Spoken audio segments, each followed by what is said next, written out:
You write a message, you read it, you edit it, you delete it, you write it again, and then you decide not to send it at all.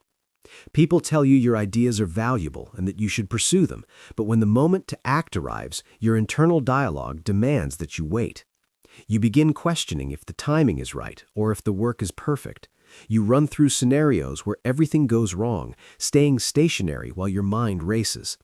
This mental simulation drains your focus and your willpower. As you analyze, the opportunity passes, leaving you exhausted by a task you never actually started. It's easy to assume this hesitation is a character flaw. You might start believing you are too insecure or too sensitive to succeed. The primary objective of your brain is to prioritize survival. Its core function is to scan for and minimize danger, even if that comes at the expense of your success. Your nervous system treats taking action as a severe risk. It fears making a mistake or facing rejection. To protect you, your mind uses overthinking as a shield. This process starts in the amygdala, the brain's threat detector. Its job is to sound an alarm whenever it senses potential harm.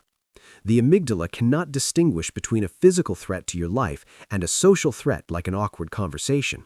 It reacts to both equally. When this alarm triggers, it signals your prefrontal cortex, the part responsible for planning, to begin a full audit. It simulates hundreds of scenarios, attempting to think its way toward a path that eliminates any chance of error. Thinking more does not bring you closer to certainty. It simply provides a feeling of control while you avoid the reality of a situation. Under normal conditions, anticipating a new project releases dopamine. This chemical provides the drive and motivation you need to move forward. When you feel fear, the amygdala intercepts this process. It redirects that energy, replacing your sense of motivation with physical tension. Without that chemical drive, your mind looks for a way to stay active without being exposed. It uses thinking as a form of anesthesia. It keeps you busy so you don't have to face the pain of a potential mistake. This state of hypervigilance often develops in environments where making a mistake led to heavy consequences. Your brain learned a silent, unbreakable rule: verify that absolutely nothing can go wrong before you take a step. This complex analysis serves as a form of avoidance.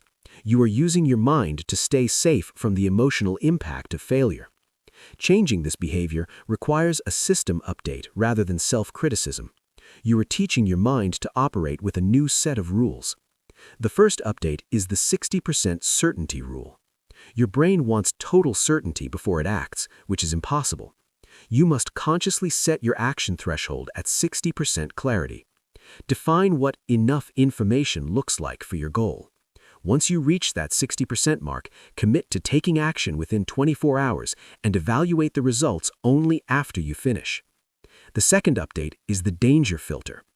Ask yourself if a specific scenario threatens your physical safety or merely your social image. Separating social risks from physical ones helps your system understand that a typo or a rejection isn't a threat to your survival. This prevents the amygdala from hijacking your focus.